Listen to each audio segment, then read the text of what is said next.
All right, welcome back to lecture 19, part 2. So now we're going to move on to the concept of sampling. So, sampling.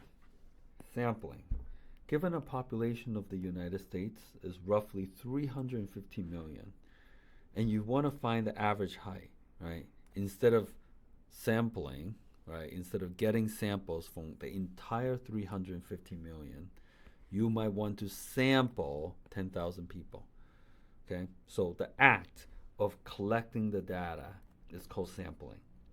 So this is what sampling means. Now there are two ways to get the samples. Okay, two ways. The first way is you out of the total population in the real world, you sample a subset of the population, which is what we just talked about with the 10,000 people. We're going to call this first one real world sampling. So you from the real world, you do some sampling, and you got your data. So that's the first way. The second way is you have a probability density function, P of x, and you use this P of x to collect theoretical samples. So these samples didn't come from real life. They're just theoretical samples. Now, from the probability distribution, you can also perform sampling and you can also get data.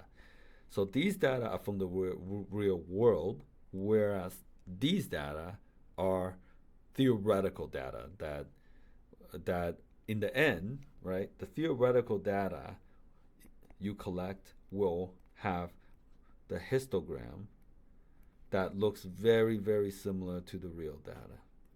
So histogram, histogram.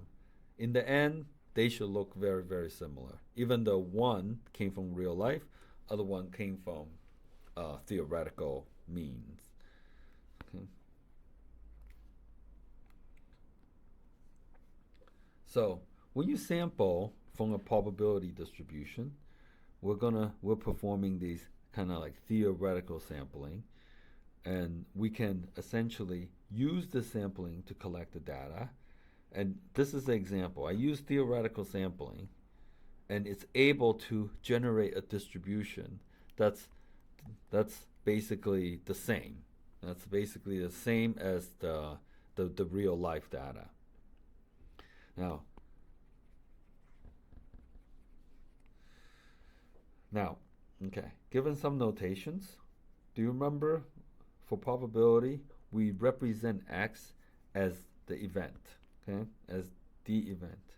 So for example, when we say probability that the event x out of all the possible events, well, the probability that x happen for the event x is equal to theta. Okay, so remember, x is like the event, and lowercase x is what actually happened. Okay, so this is the event, and we're going to introduce a new notation. This notation here is saying that x came from a probability distribution P. Okay, and P is this notion that exists for both real life sampling or real world sampling and theoretical. So you can imagine in the real world, we don't know P of x. Right? We can collect the data, but we can assume if we collect the data, there is some underlying P of x. So when we do real world sampling, our x is coming from this P probability. Similarly, with theoretical sampling, our data is also coming from this P. So from that perspective, this is why their histogram should be the same. So here's the notation saying that the random variable x came from the probability distribution P. Now with this, I'm going to introduce another notation, x1, x2, x3. So this is three variables, all came from the probability distribution of P as well. So that's what this notation says. This one variable came from P versus 3, and you can extend this idea to n number of variables. Okay? So if we have, let's say, two distribution, and both of them came from P, so they came from the same probability distribution. This means that if you average the two, so again, x1, x2 came from P, right? So if you had collected x1 and x2 and averaged them, that is yet a random variable. So this concept is, let me see if I can explain this concept differently. You have two variables. Both of them came from probability distribution. So you can collect a sample. So we got two samples. X1 is a random variable because it has random things can happen. X2 is a random variable. X1, X2, the average of X1, X2 is also a random variable. So this is also random.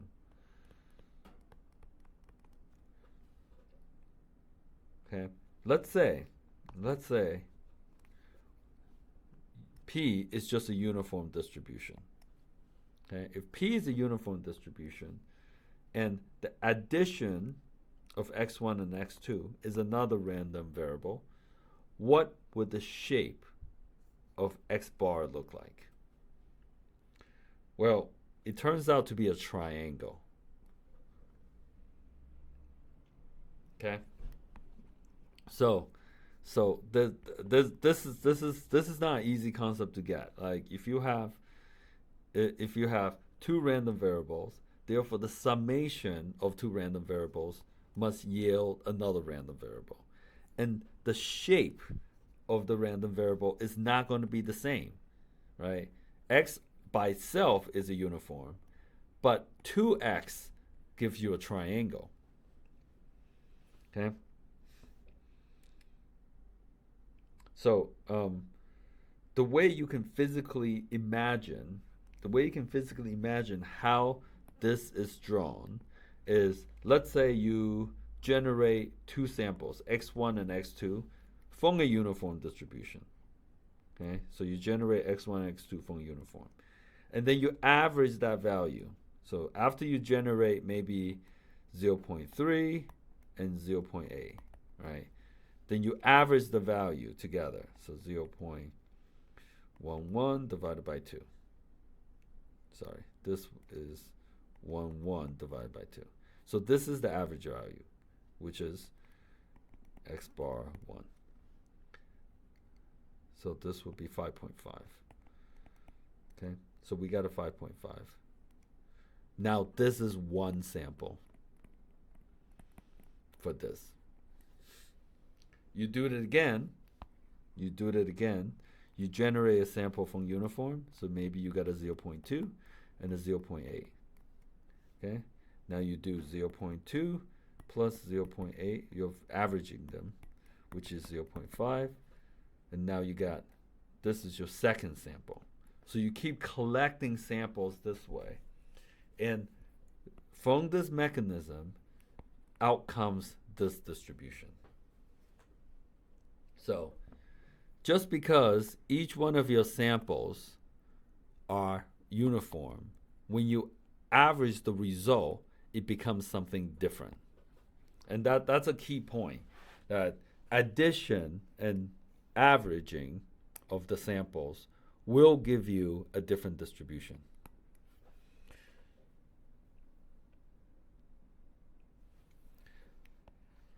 Right, as another example, let's say we just sample from P, right? And we got the top figure. However, if we sample from the average of two samples, we got a completely different distribution. We got a triangle shape. Oh, okay, so this right here is basically what I've been talking about. You will end up getting a triangle shape if you use average of 2. Now, this is average of 2. What if we do 3? Right, x1 plus x2 plus x3 divided by 3. And then this becomes one sample. Okay. Then it will yet give us something else. So this one we use uniform. Okay. If we had used exponential distribution, similar result will happen, that the average will give us yet a different distribution. Okay, so if we were to average them together and you give us a different distribution, we were to average this one, it give us a different distribution. If we were to average infinite of them, so this one I average 5 of them, this one I average 2 of them. So if we were to average infinite of them, what would be the distribution? And would they be the same, right? This one you start with a uniform. This one you start from exponential. So the answer is, if you were to average more and more and more of this, it would approach a very, very specific distribution called Gaussian. So if you were to take the distribution here and then average them, and then average them, and average them, it gives you a Gaussian distribution. Now, what about for uniform? What do you think will happen for uniform? Guess what? It will also be a Gaussian distribution. In fact, it doesn't matter what distribution you start from. As you start averaging more and more and more of them together, your result will always be a Gaussian distribution. Okay?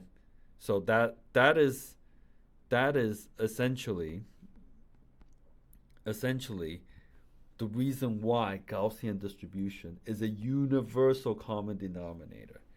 So over here, if I average 2 samples together, it will give us a triangle, right? So from a uniform distribution, it will give us triangle. Over here, if I were to average exponential distribution, after 5 times average, we will essentially get something that looks like a Poisson. However, notice by the time we get to the 40th average, if we average 40 samples together to let that be one single sample, then we were going to get a Gaussian distribution. So we don't even need to average infinite of them. By the time you get to 40, they already start looking a lot like Gaussian distribution. And this is the basis of how statistics works. We probably in real life don't know the true underlying distribution, right? A lot of things could be involved. It could be very noisy.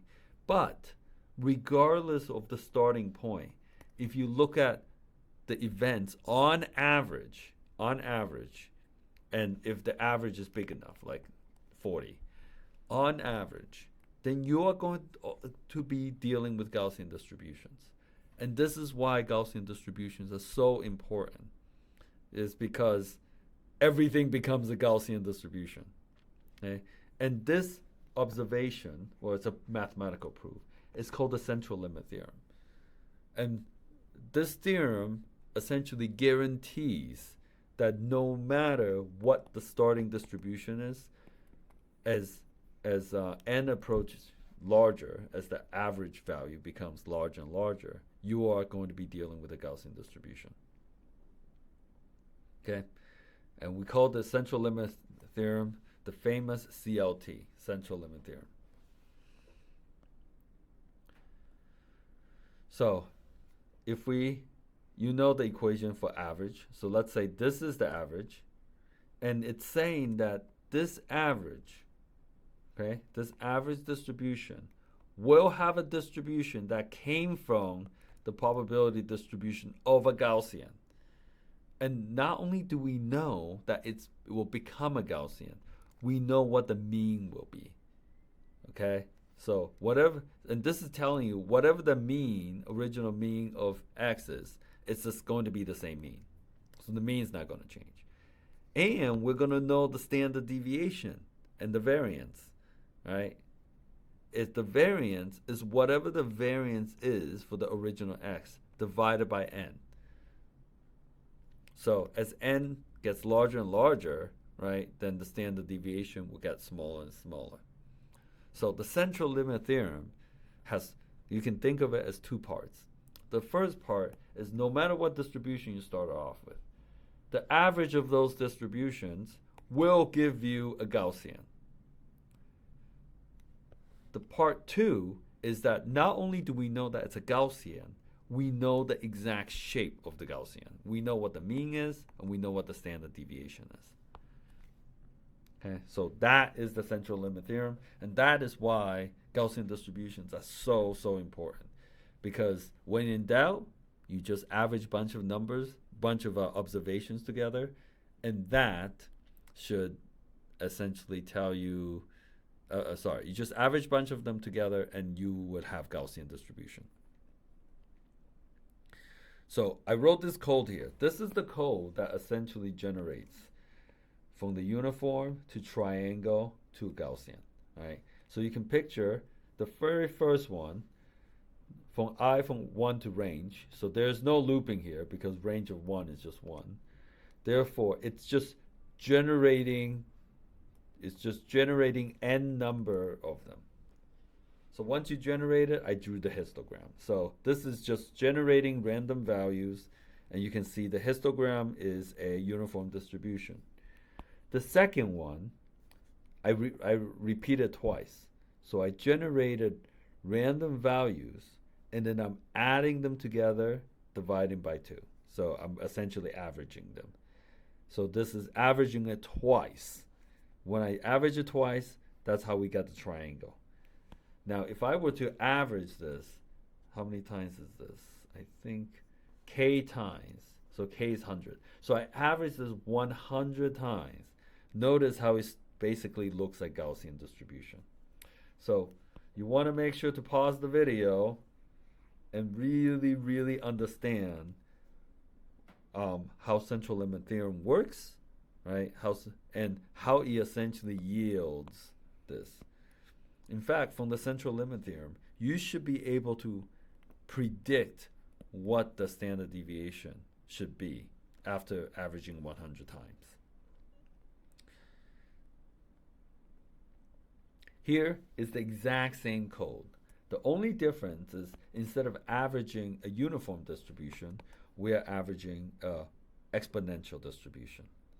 And notice how after 40 times, it's essentially a Gaussian distribution as well. So it doesn't matter what your starting point is. Your end point will be a Gaussian distribution.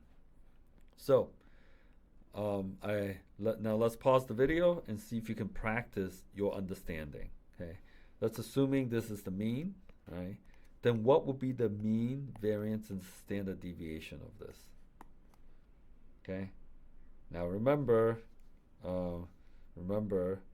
it would be mu the same and variance divided by n.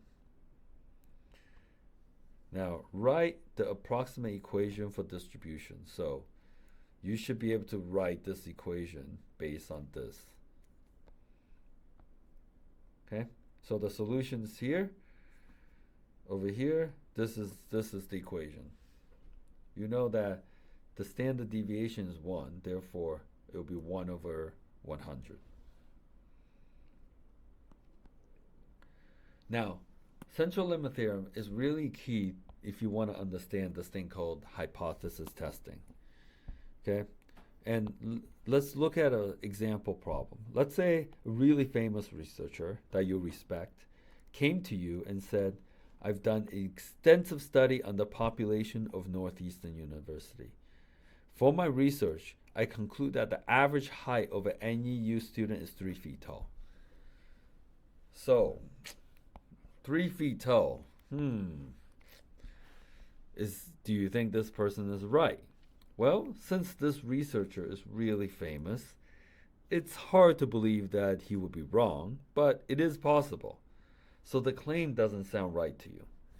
And you decide to essentially test out whether his claim is true. Right? And you run your own test by collecting the height of 100 NEU students. So you collected it, and then you start collect from the data you collect. You want to either prove or disprove the claim. And this act of trying to prove somebody's claim or disprove is called hypothesis testing. So what you would say is, well, this famous guy proposed an hypothesis. And the hypothesis is that the average ANU student is 3 feet tall. And based on this hypothesis, you want to test it. Hence, the testing of somebody else's hypothesis is hypothesis testing. Okay. Now, the original claim is called the null hypothesis. Null, you can picture as the zero, the starting point. So the starting point hypothesis is the null hypothesis, which is what the person claimed.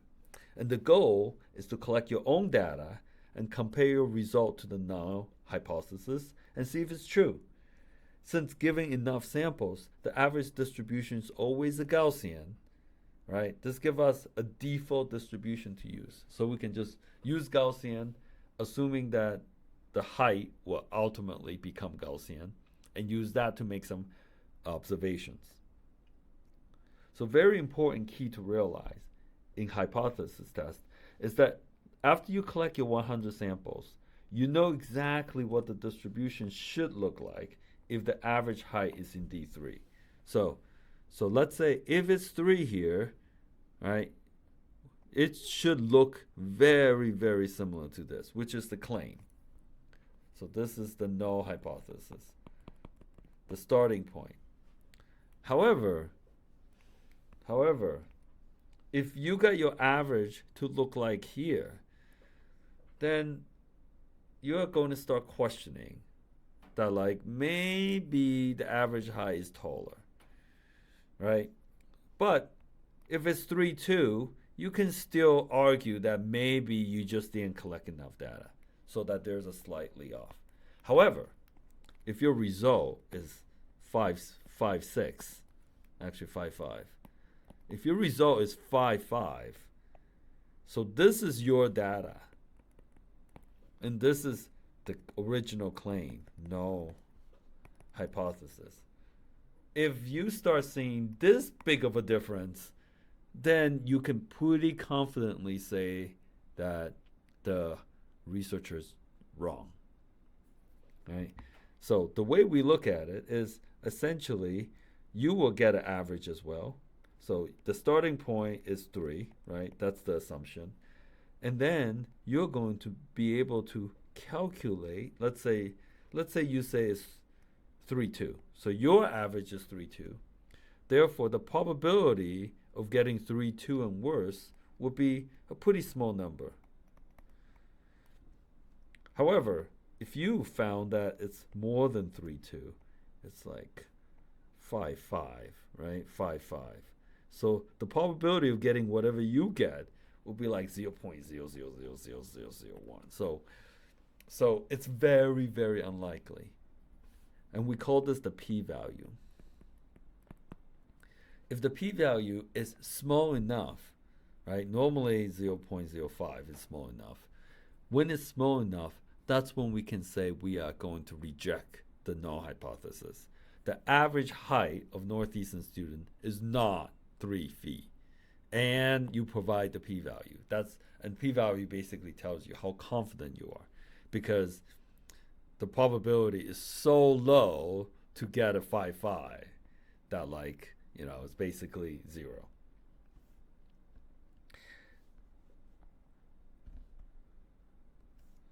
So after you collect the data, like I told you, your distribution could be so far away. And when it's really, really far away, you would reject the null hypothesis. You will say that whatever the research said is not true, something is wrong there, right? Or you could fail to reject. Fail to reject is when your distribution is really close. So you're not confident enough. You're not confident enough to reject the hypothesis. So that's why we call it fail to reject. We haven't rejected yet, because, like, this is kind of far away, right? But it's not so far away that it's out of the realm of possibility. But if you got one that's like here, then that is so far away that you can confidently say that the person is wrong. So we either fail to reject or we outright reject the hypothesis. Fail to reject doesn't mean that the original claim is true. It just means that you're not confident enough to claim that the person is wrong. Okay? So if your average is 5.5, it will make more sense to reject the original claim because there's a significant difference. Okay? In hypothesis testing, you're trying to prove somebody's wrong, right? And there's a large gray area where people could be wrong. And we don't want to like tell the world somebody's wrong when we could have been wrong. So we only claim and reject the null hypothesis when the probability of the event that you observe is so small that it's significant. Okay?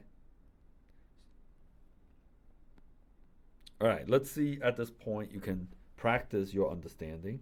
There's this gene called P53. It's in your body, and what it does is when it's activated, it kills cancer cells. Now, this gene is so important that majority of the people that have cancer have a mistaken mutation. So if you get a mutation on this gene, this is a very, very bad problem to have, right? So you don't want, if you have this mutation, then, it's not good. If you do have this gene properly working, the gene is activated when a person is going through extreme heat, like 175 degrees, the temperature of a sauna. So when you go into sauna, essentially you're activating like this gene called P53. And when you activate this gene, right, then it goes and essentially seek out cancer cells and kills them. A researcher has claimed that this gene activated 30% during a sauna session with a standard deviation of 5%. And you decide to collect your own data of 100 individuals, and you got 28, pretty close to 30%. So, but you got 28%. So what is the probability of you getting a below 28 result if the original claim was true? So if the original claim is 30, right, 30, and you got a 28, what's the probability of observing 28 and worse? So essentially, we're trying to calculate the p-value. So with everything we learned, you should be able to pause the video and see if you can calculate the probability here.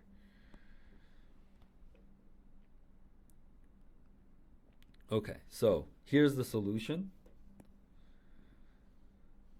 Now remember, the standard deviation is 5. So the new standard deviation of the Gaussian is the square root of the population, n. Therefore, it's 5 over 10, which is 1/2. So the z-value, when we do the conversion, it would be -4. Once we have the z-value, the probability of getting a 4 or worse would be, you plug it in, your Python, and notice you get a very, very small probability. So 30% increase. And apparently, what you got is 28. And this is far enough such that the probability of this happening is very, very, very small. Okay? So this is in this case, you can claim that 30 was probably an exaggeration and 28 will be closer. Okay? All right, so that was the last one. You want to really walk through this example, right? This right here is ultimately the purpose of this lecture. Now that you understand how Gaussian distribution, the probabilities are calculated, you understand why Gaussians are particularly important. Now this is how you can use that knowledge and do things in real life. Okay? So that's it for today.